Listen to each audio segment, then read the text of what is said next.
रिश्तेदार, वो लोग जिन्हें तुम्हारे घर आने का बस एक छोटा सा बहाना चाहिए। तुम दोपहर में अपनी प्यारी मीठी नींद लेने जा ही रहे होते हो कि अरे बेटा मैं थोड़ा पास में ही आया था तो सोचा तुम्हारे घर आ जाता हूँ।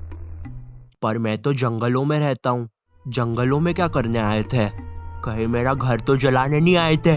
जैसे तुमने मेरा फ्यूचर जलाया मेरे घर वालों को मुझे इंजीनियरिंग करवाने का बोल के। रिश्तेदारों के पास ना एक बहुत भयानक शक्ति है। ये तुम्हारे मम्मी पापा का दिमाग चेंज कर सकते हैं। बच्चा बोल रहा था कि क्रिकेटर बनना है तो हमने सोचा चलो क्रिकेट एकेडमी ज्वाइन करवा देते हैं। क्रिकेट एकेडमी ज्वाइन करवा देते हैं। भाई साहब आपको क्या बच्चे ने बल्ला मारा है क्या सर पे? नहीं तो जरा अपना दिमाग लगाइए। ये क्रिकेट विकेट में कुछ नहीं रखा। वो अपने विकास जी की लड़की बोल रही थी सिंगर बनूंगी, कुछ हुआ नहीं तो अब नुक्कड़ नाटक में पेड़ बनती है। मैं हूँ एक जादुई पेड़।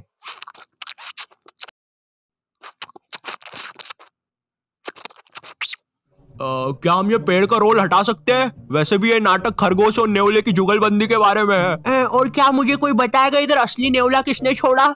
अब हमारी फैमिली में एक रिश्तेदार ऐसा होता ही है जिसे ना बहुत जोर से ज्ञान देने की आदत होती है। इसे लगता है कि पूरे ब्रह्मांड का ज्ञान ना इसके पास ही है और इनका मन पसंदीदा काम होता है लोगों को एडवाइस देना। तुमने 10th पास करी, अब सब्जेक्ट कौन सा लेना है वो ये बताएंगे। तुमने कॉलेज पास करा, अब नौकरी कौन सी करनी है वो ये बताएंगे। फैमिली में कोई बीमार है, उसका इलाज ये बताएंगे। फैमिली में कोई मर गया, इलाज इनने बताया था, पकड़ो। अब करियर चुनते समय भी ना ये लोग अपनी टांग बहुत अच्छे से अड़ाएंगे। पापा मुझे गेम बनाने वाला बनना है। अरे बेटा जिंदगी एक पूरा गेम ही तो है। भाई साहब आप इसको बनाओ डॉक्टर, बहुत स्कोप है। मतलब इसकी माँ का मुंह में रजनीगंधा और कदमों में दुनिया। नहीं पापा डॉक्टर तो नहीं पापा, इतनी पढ़ाई से तो मजदूर बन जाऊंगा मैं, लेकिन डॉक्टर तो। मुंह में रजनीगंधा कदमों में दुनिया, क्या बात कहे आप? नहीं भाई साहब हाँ। मुंह में रजनीगंधा कदमों में दुनिया। इस वीडियो की स्क्रिप्ट लिखने वाले को तो चप्पलों से मार देना चाहिए। तुम्हें पता है रिश्तेदारों की नजर ना अपने बच्चे से ज्यादा दूसरे के बच्चे पे होती है। कल को अगर कोई कांड भी कर दोगे ना तो एक बार को पुलिस को नहीं पता चलेगा, लेकिन इन्हें जरूर पता चलेगा। अरे ऑफिसर मेरी दादी झूठ बोल रही है, मैंने उनकी बत्तीसी से पेट नहीं खुजाई। मिस्टर आयु यू आर अंडर अरेस्ट। लेकिन आपके पास तो मेरे खिलाफ कोई सबूत ही नहीं था। हाँ सबूत नहीं था, लेकिन अब है। मिलो तुम्हारे फूफे से। इनने बिजली के खंबे पे चढ़ के तुम्हारी क्राइम करते हुए फोटोज खींची है। हालांकि वो बात अलग है, खंबे से नीचे उतरते समय इनकी पैंट के साथ चड्डी भी फट गई, लेकिन उसका टेंशन तुम मत लो। पैंट और चड्डी दोनों सही सलामत दर्जी के पास पहुंच चुकी है। वो सुबह तक रफू करके दे देगा। शाम तक। और ये रही तुम्हारी फोटो।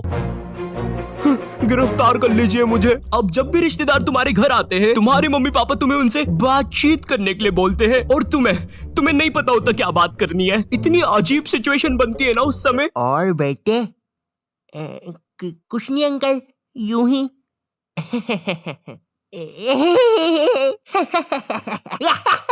अरे पागल खाने के कैदी हंसते हैं ऐसे एक दूसरे को देख के। अब कुछ रिश्तेदार ना तुम्हारे सीधे घर आते हैं और तुम्हें तुम्हारे बचपन की अजीब सी यादें बताने लग जाते हैं। बेटे तेको याद है एक बार मैंने तेको तेरी लंगोट केबल उठा के पंखे पे लटका दिया था और तेरी माँ ने अनजाने में पंखा खोल दिया था, वो भी 5 की स्पीड पे।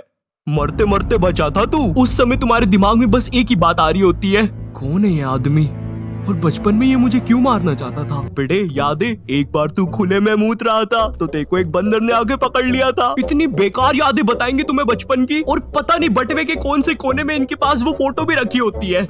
ये देखो नुन्नी खींच ली थी बंदर ने इसकी।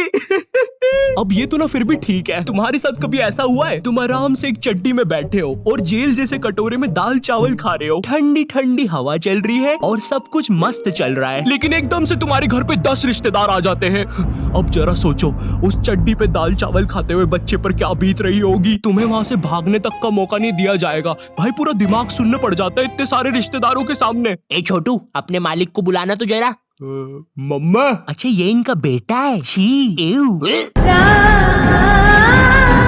अब ये रिश्तेदार ने काफी अलग अलग प्रकार के आते हैं। जैसे फैमिली में कोई बहुत बूढ़ा दादाजी नहीं होता है जिसके दिल की जगह भी बैटरी लगी होती है, इसे परिवार वाले मरने ही नहीं देते। इन्हें कुछ हुआ फट से ऑपरेशन, भाई आधा रोबोट बना के रखा है दादाजी को। उधर दादाजी का 150वां जन्मदिन बनाया जा रहा है। हैप्पी बर्थडे दादाजी। वो दादाजी बेचारा अपनी बैटरी के दोनों वायर पकड़ के बोल रहा है, बेटा मार दो मुझे प्लीज, कोई मार दो। अब पीछे तुम्हारे पापा तुम्हें कोल्ड ड्रिंक उड़ाने से मना कर रहे हैं, क्योंकि अगर कोल्ड ड्रिंक का एक भी बूंद दादाजी की बैटरी पे गिरा तो तुम्हारा दादाजी टाइम टाइम बम की तरह फट जाएगा। खैर जो भी कह लो, रिश्तेदार हमारे घर से जाते समय अपनी पोटली से थोड़ा धन वो हमें भी दे के जाते हैं, भले ही वो 20 रुपए का लुल्ली नोट हो या 100 रुपए का करारा नोट हो। पर सवाल यहाँ पे ये नहीं है, सवाल ये है कि रिश्तेदारों के साथ इतनी मारामारी के बाद क्या वो 20 रुपए का लुल्ली नोट काफी था या नहीं, मुझे नहीं पता। मुझे बस एक चीज पता है, सब्सक्राइब करो। चाहे तो ये 20 रुपए का लुल्ली नोट ले लो, लेकिन सब्सक्राइब करो। मेरी आंखें तुम पे ही है, करो अभी।